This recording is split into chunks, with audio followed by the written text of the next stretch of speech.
지륵 같은 어둠 속 붉은 빛이 맴도는 바야키.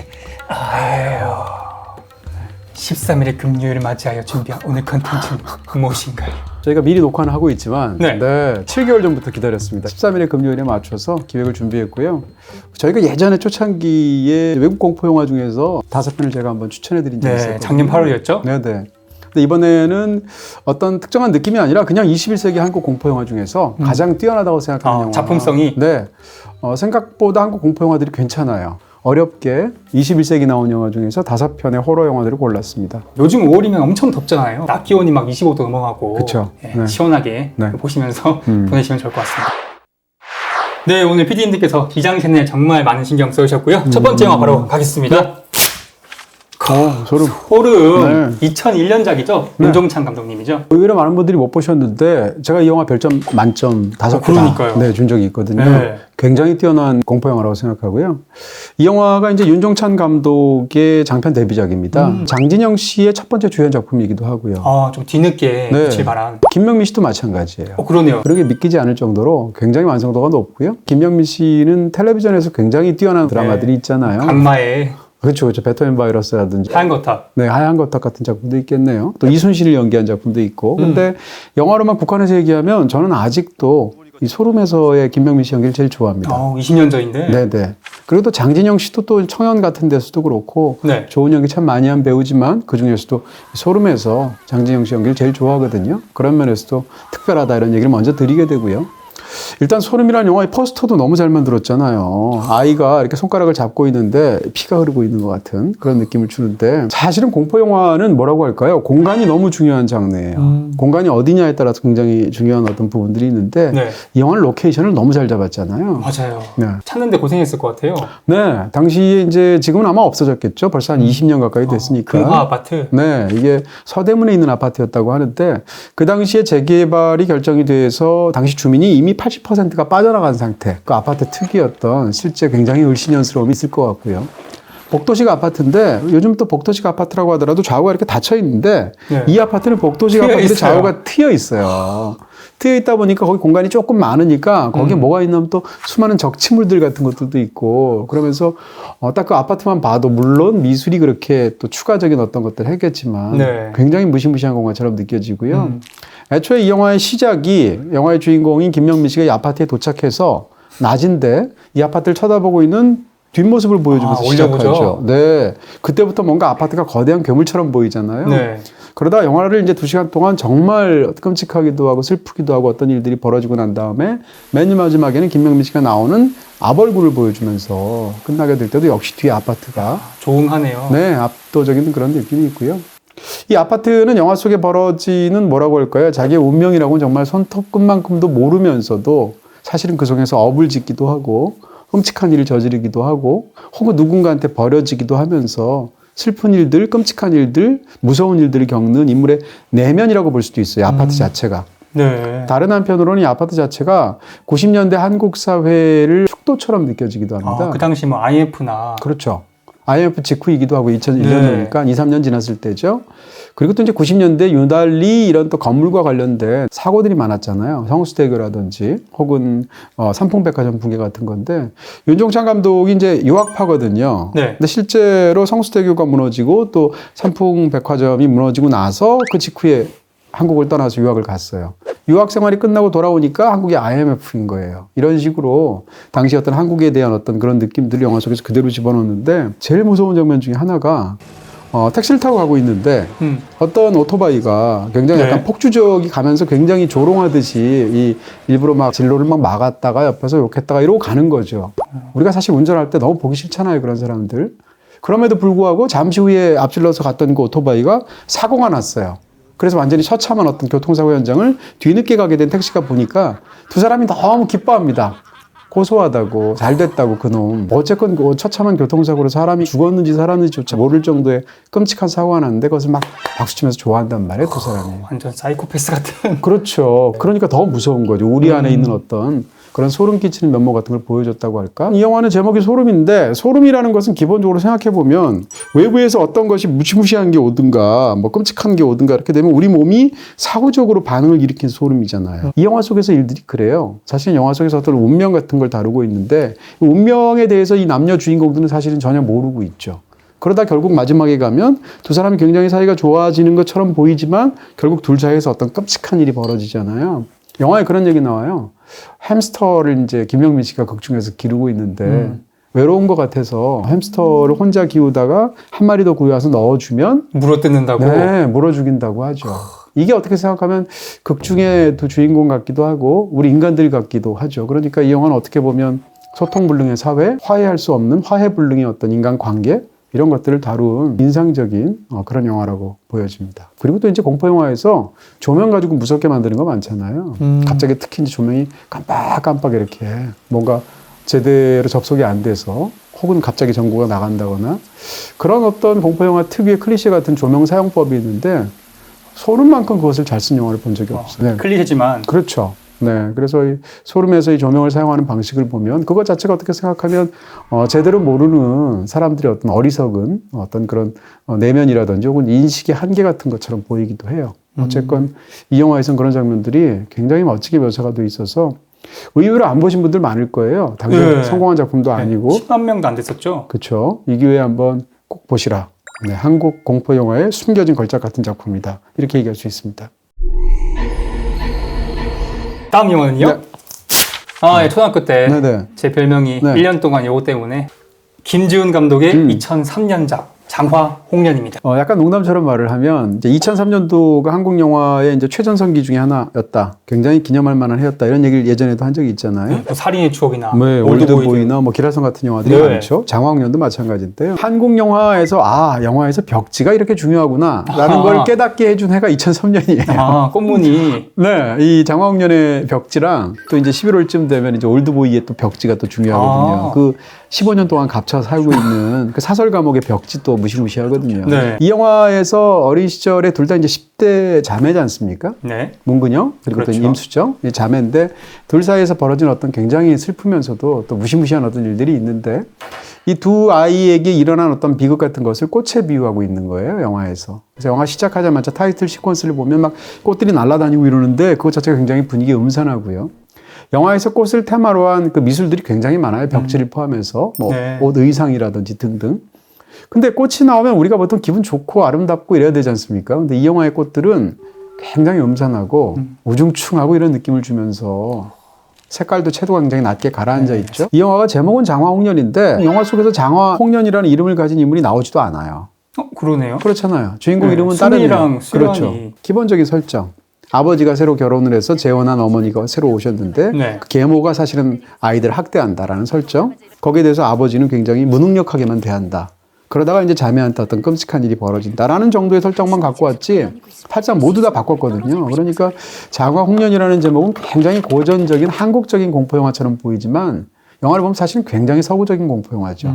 그 저택 자체도 그렇잖아요. 네, 일본식, 그렇죠. 서구식, 약간 결합한 좀 느낌. 목조 저택들이 갖고 있는 어떤 굉장히 걸을 때마다 삐걱거린다든지 무엇보다도 프로덕션 디자인, 그러니까 미술이죠. 미술이 영화에서 차지하는 공포 영화에서 얼마나 멋지게 작용할 수 있는지를 보여준 작품이고요. 이 영화 시작하면 사실 병원에서 시작하는데 혼자서 임수정 씨가 앉아 있는데 저기서 의사가 걸어오잖아요. 처음엔 의사인지도 모르지. 근데 대야 같은 데다 물이 있는데 걸어올 때마다 발이 울리니까 물이 이렇게 울리면서 시작하잖아요. 그걸 보여주면서. 맞아요. 저는 주라기 공원인 줄 알았어요. 굉장히 시작 자체가 굉장히 인상적인데 뒷부분에 가게 되면 예를 들면 거기서부터 확장된 이미지가 나오죠. 바로 저수지. 그러니까 이 영화는 정말로 물처럼 고여져 있는 어떤 인물의 그런 어떤 감정 다 보고 나면 죄책감하고도 관련되어 있는 그러면서 또 굉장히 묘하게 펼쳐지는 스토리텔링보다는 이미지와 어떤 핵심적인 모티브를 변주하는 뛰어난 시청각적인 부분으로 우리에게 남아있는 아름다운 영화라고 할 수 있겠습니다. 역설적인 의미에서. 공포영화를 생각할 때 이제 호러, 무서움, 두려움이라는 감정과 굉장히 잘 결합되는 게 의외로 슬픔 같은 거예요. 그런 원초적인 공포라는 감정이 사실은 다른 감정을 굉장히 가속시켜요.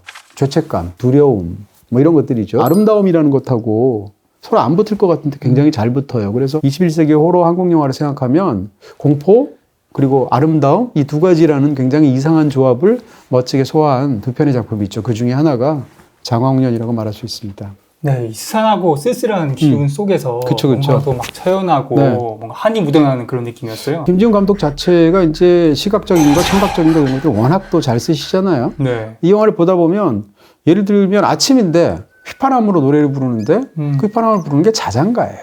자장가는 밤에 불러야 되잖아. 근데 더군다나 그 휘파람을 부르는 게 이제 임수정 씨인데 동생과의 관계에서 뒷부분에서 엄청난 비밀이 드러나잖아요.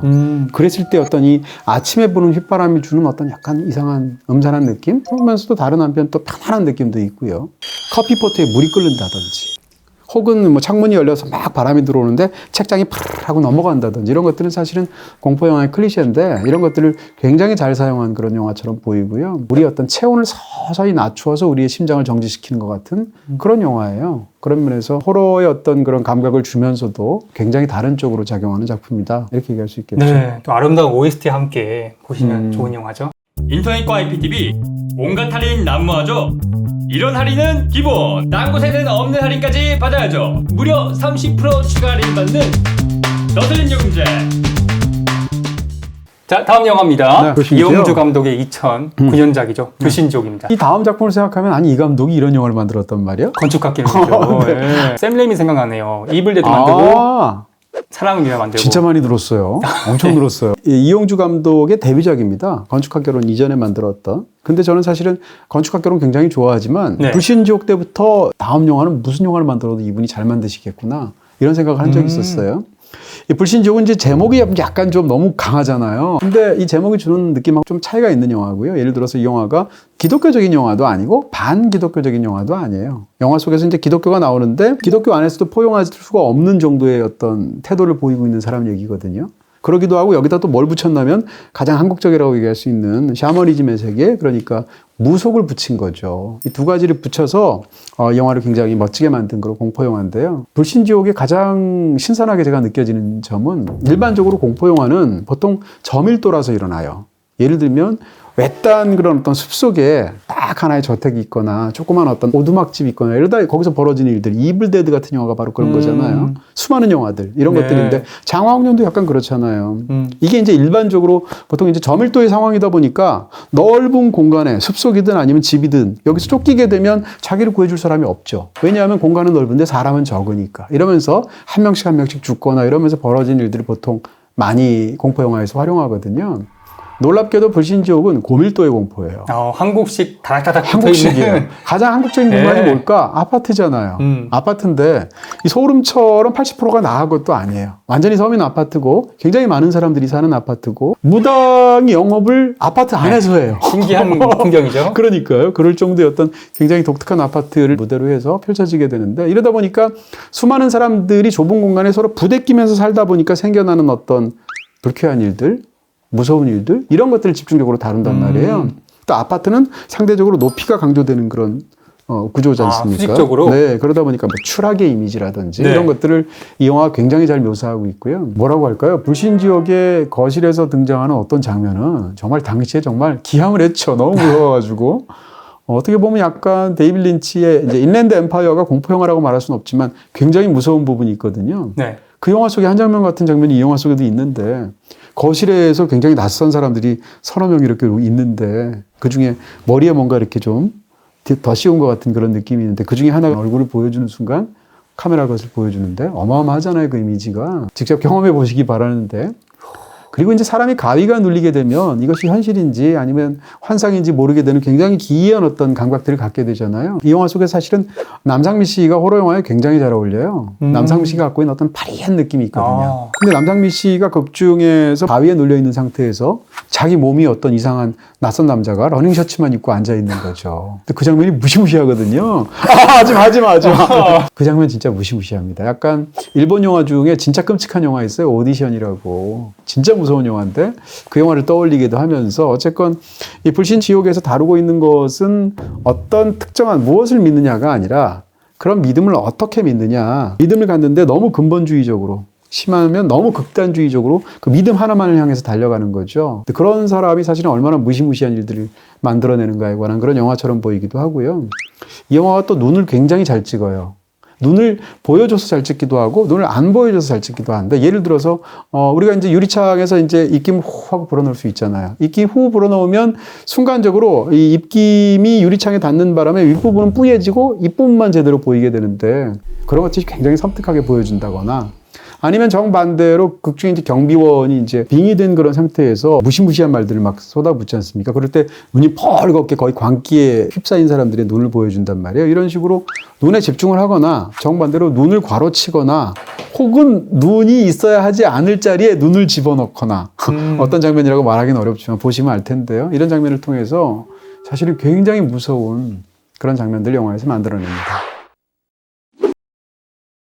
자, 2개 남았습니다. 기담. 기이한 이야기. 네. 기담이죠. 참 좋아합니다. 아까 제가 잠깐 말씀드렸던 장화홍련하고 기담이 아름다움, 섬뜩함 이 두 가지 굉장히 역설적이면서도 안 붙을 것 같은 감각을 잘 붙여서 만들어 놓은 작품이라고 말할 수 있을 것 같고요. 기담은 사실은 이제 호러 영화지만 내용을 보면 사실상 멜라 영화예요. 3부작으로 구성이 되어 있지 않습니까? 네, 셋 다 사랑에 대한 이야기 같더라고요. 그렇죠. 1942년도에 어떤 경성에 있었던 한 서양식 병원을 모델로 해서 펼쳐지고 있지만 안생병원. 네. 근데 영화의 마지막 부분에 가거나 이제 또 조합을 이루는 거 보면 70년대가 또 나오잖아요. 이 병원에서 펼쳐지는 어떤 사람들의 슬픈 이야기들을 호러의 그릇에 담아서 표현하고 있는 거거든요. 영화에서 이제 거의 마지막 대사에 그런 거 있잖아요. 우리가 영원히 우리 사이가 갈 줄 알았는데라고 탄식하는 얘기가 있는데 상대를 너무 사랑하거나 이러면 우리가 끝까지 아껴주고 싶고 이 관계가 영원히 갈 것처럼 느껴지지만 당연히 그렇지 않잖아요. 둘 사이에서 어떤 일이 벌어지기도 하고 의도치 않게 어떤 끔찍한 일을 당하기도 하고 그러면서 이제 펼쳐지는 이야기들인데 21세기 한국 공포영화를 통틀어서 가장 무서운 귀신이 나옵니다. 네, 엄마 귀신. 진짜 무섭지 않아요? 네. 자세히 말씀드리기 소리가, 재미가 없을 테니까 사운드로 완전히 사람을 잡고요. 연기도 너무 잘하세요. 그렇게 해서 사실은 모르고 보시면 이 영화에 그 나오는 귀신을 보면서 정말 후덜덜 하실 거라고 분명히 말씀드릴 수가 있고 그 다음에 이 영화는 다른 한편 너무 아름다운 기이한 풍경들이 있어요. 예를 들면 제가 너무 좋아하는 장면인데 얼음이 얼어서 강에서 물이 이렇게 얼은 상태에서 밑에 시체가 있는 거죠. 너무 무섭잖아요. 근데 하늘 위에서 장미꽃잎 하나가 떨어지는 거죠. 얼음에 닿는 순간 얼음이 쫙 하고 갈라지는 장면이 있잖아요. 이런 장면은 무서운데 기이하게 또 아름다워. 연출이. 네, 또 얼음의 색깔하고 또 이 장미꽃잎 색깔하고 어떤 대비되는 부분이 있고 더군다나 밑에는 시체가 있는데 그리고 또 이제 프레임을 사용하는 굉장히 영리한 방법 중에 하나가 이게 또 이제 일제 시대다 보니까 이 방 구조 같은 게 이제 다다미 방이란 말이에요. 영혼 결혼식을 다루는 게 일부잖아요. 영혼 결혼식에서 시간이 변이되면서 두 남녀 사이에 있는 일들을 보여주는데 일단 영혼 결혼식이니까 굉장히 그로테스크하죠. 근데 이것을 사계절을 펼치는데 네, 미닫이 문 하나씩 열 때마다 프레임이 새로 하나씩 열리면서 이 네 개의 어떤 쇼트를 통해서 두 사람 사이에서 벌어진 일을 보여주거든요. 이런 장면들은 어떻게 보면 영화 예술만 보여줄 수 있는 그러면서도 굉장히 아름다우면서도 섬뜩하게 느껴지는 그런 또 부분이죠. 이런 식으로 기담은 미장센이 굉장히 뛰어난 영화입니다. 이런 부분에서 볼 수 있는 측면이 있고요. 무서운 장면들도 귀신이 나와서 무섭기도 하지만 후반부에 보면 저는 어떤 장면이 또 무서운가 하면 누군가를 이제 분노 때문에 살인하는 장면이 있는데 비녀로 죽이잖아요. 아우, 계속 찌르잖아요. 그 장면이죠. 그러니까 이미 상대는 죽었어요. 그럼에도 불구하고 비녀를 든 손으로 계속 찌르는데 너무 힘드니까 지쳐가지고 찌르죠. 이렇게. 너무 지쳐서. 그런데도 이 분노가 다 사그라들지 않았기 때문에 계속 힘없이 찌르는 거예요. 근데 그 장면 같은 경우에서도 호러 영화 진짜 많이 봤지만 그런 느낌은 없었거든요. 세월이 지금 벌써 저도 이 영화를 본 지 굉장히 오래됐는데 아직도 선명하게 남는 그런 이미지들의 연결로 보여지는 그런 작품이라고 할 수 있겠습니다. 마지막 영화는요. 나홍진 감독의 네. 곡성입니다. 네, 지난 21세기 20년간 한국 호러는 결국 두 작품이죠. 소름하고 곡성이라고 저는 생각하는데요. 네. 설사 싫어하는 사람들까지 동의하는 게 이렇게 기빨리는 영화는 없다는 거죠. 작정하고 만들었어요. 근데 이렇게 기빨리는 영화가 없다는 것은 영화를 너무 잘 만들었다는 뜻이에요, 사실은. 그 영화를 어떤 여러 가지 이유로 싫어할 수는 있을 수 있을지언정 기가 빨린다라는 얘기는 흡입력이 장난이 아니라는 얘기고, 네. 그렇죠? 진짜 감독이 영화를 완전히 장악한 느낌이에요. 랑종을 우리가 작년에 보았지 않습니까? 네. 저는 랑종도 괜찮다고 생각하거든요. 근데 랑종은 여러 가지 단점들이 같이 있는 영화이기도 하고, 랑종 자체를 사실은 나홍진 감독이 시나리오를 썼음에도 불구하고 많은 사람들처럼 저도 그렇게 느꼈어요. 그냥 한국에서 나홍진 감독이 연출했으면 어땠을까 이런 생각이 들 정도로, 물론 이제 완전히 다른 쪽의 영역이 되겠지만 네. 어쨌건 곡성의 핵심적인 테마는 극 중에 곽도원 씨가 갖고 있는 무력감이란 말이에요. 이 영화의 상황이 왜 무서운가? 이 사람이 무기력해서 무서운 거예요. 무지의 공포. 그렇죠. 나홍진 감독 영화에서는 항상 인물이 보통 이 앞에 두 영화는 사실 공포 영화 관련이 없잖아요. 황해가 있었고 추격자가 있고 세 번째 영화가 곡성인데 앞에 두 영화하고 이 영화가 완전히 달라 보이잖아요. 근데 의외로 공통점이 굉장히 많고요. 인물들이 굉장히 부지런해요. 일단 끊임없이 추격을 하거나 쫓기거나 정반대로 뭔가를 해결을 하려고 하거나 동분서주한단 말이에요. 근데 이 곡성이 진짜로 무서운 건 아무것도 모르면서 자기가 하는 일이 뭔지를 모르면서 부지런한 거예요. 그러니까 무엇이 중요한지를 모르고 딸을 살리기 위해서 이 사람은 모든 일을 다 하는데 어떻게든. 네, 이 사람이 모를 수밖에 없던 자신의 어떤 시야의 한계, 운명의 한계 때문에 결국은 일을 망치는 얘기예요. 그러니까 이 영화의 그 일들은 어떻게 생각하면 추격자라든지 혹은 황해에서랑 완전히 사실은 방향은 반대죠. 왜냐하면 거기서는 액션의 스릴을 보여주잖아요. 일을 저지르고 다니는 사람 얘기란 말이에요. 두 영화 다. 근데 이 영화는 저질러져서 자기한테 닥쳐지는 일을 수습하려는 사람 얘기란 말이에요. 이런 면에서 완전히 다름에도 불구하고 우리를 몰아가는 부분에서 굉장히 뛰어난 연출력을 보여주고 있다는 그런 공통점이 있죠. 그리고 또 한 가지는 지금 제가 말씀드렸던 것의 연장선상에서 이야기를 한다면 이 영화가 그렇게 길을 빨리게 하는 이유가 있어요. 왜냐하면 우리가 이제 곽도원 씨의 극중에 등장하는 그런 상황에 우리가 이입을 해서인데 이 인물은 아까 말씀드린 것처럼 이 영화 속에서 수많은 행동들을 벌이지만 이게 다 리액션이에요.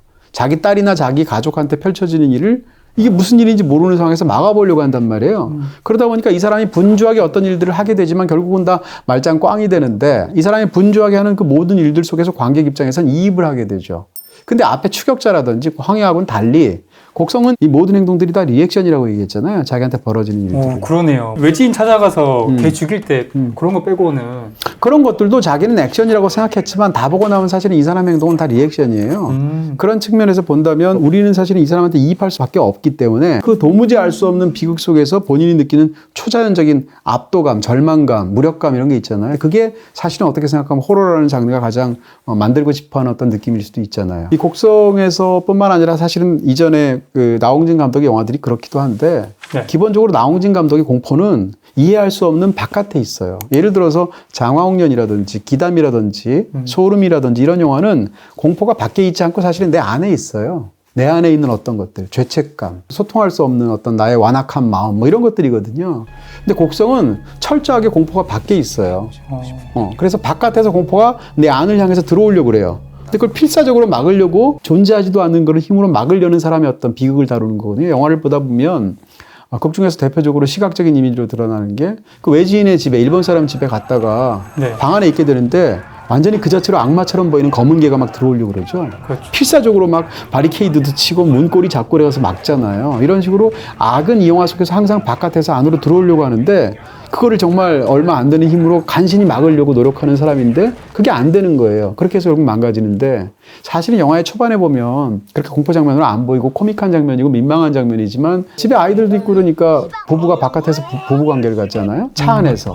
차 안에서도 보면 근데 이제 아이가 딸아이가 그걸 목격하게 되잖아요. 그래서 아빠 뭐해 이러는데 그냥 밖에서 아빠 뭐해 이러지 않고 문을 열고 들어가려고 한단 말이에요. 그러니까 깜짝 놀라가지고 아버지가 민망하니까 바깥으로 나오면서 그걸 막는 장면이 있는데 이런 장면도 비교적 아까 말씀드린 것처럼 검은 개가 바깥에서 들어오려는 걸 안에서 막으려고 하는 구조하고 똑같단 말이에요. 더군다나 딸인 김환희 씨가 연기하는 캐릭터가 나중에 되면 어떻게 돼요? 이런 걸 생각하면 기본적으로 이 영화 속에서 필사적으로 이해할 수 없는 악이 내 안으로 난입해 들어오려고 할 때 그것을 무망하게 막으려고 버티는 자의 처참한 말로를 보여준다는 측면에서 사실은 곡성이 갖고 있는 굉장히 흥미로운 측면이 있죠. 네, 저희 작년에 이동진을 괴롭힌 한국 영화 베스트 했을 때 곡성 말씀하시면서 네. 좋은 이야기는 그물이다라고 말씀해 주셨어요. 곡성만큼 사실은 보면서 확 몰입돼서 그렇게 본 영화 진짜 드문 것 같고요. 곡성 마지막에 이제 가톨릭 그 사제가 누군가를 만나러 동굴에 들어가는 장면 있잖아요. 양이상. 네, 그 장면은 정말 한국 영화에서 그렇게 살 떨리는 순간을 저는 본 적이 없거든요. 이런 그 호러 영화 속에서 그런 부분에서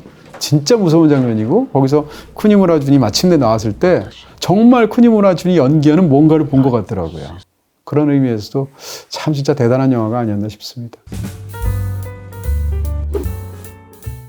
어찌됐건 이 기회에 다 보셨잖아요. 네, 네. 또 엄마랑 같이 보셨어요? 맞습니다. 네, 나눠봤어요. 이것도 한 번에 보기 무서워가지고. 어느 게 제일 무서우셨어요? 네. 저는 소름이. 소름. 예. 어. 저는 가장 무서운 공포라고 하는 건 네네. 제 생각에 네. 현실감이 있을 때인 것 같아요. 가장 내 일상과 맞닿아 있을 때. 네. 저희 아파트도 이 네. 금화 아파트처럼 네. 약간 오래되고 복도시거든요. 네네. 불신지역도 그렇고. 불신지역도 그렇죠. 그래서 뭔가 귀신이 나오지 않더라도 그 보이지 않는 공포.